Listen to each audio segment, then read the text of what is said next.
ফ্যামিলির উপর জুলুম করতে পারি না বলে আজ শখের কিছু নেই। তাদের চোখে নিজের জন্য বাড়তি কোনো আবদার বা জেদ চাপিয়ে দেইনি। কারণ আমি জানতাম আমার সামান্যতম জেদেও হয়তো তাদের কোনো স্বপ্নের পথে বাধা হয়ে দাঁড়াতে পারে।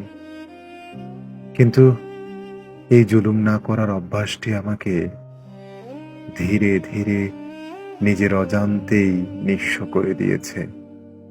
যখন দেখি সহপাঠীরা বা পরিচিতরা তাদের শখের পেছনে সময় ব্যয় করছে, তখন নিজের ভেতর এক গভীর শূন্যতা কাজ করে।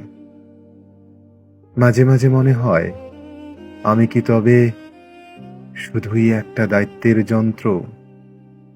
কিন্তু পরক্ষণে যখন পরিবারের মানুষের হাসিমাখা মুখগুলো দেখি, তখন মনে হয় নিজের শখগুলো বিসর্জন দেওয়া খুব সামান্য এক মূল্য।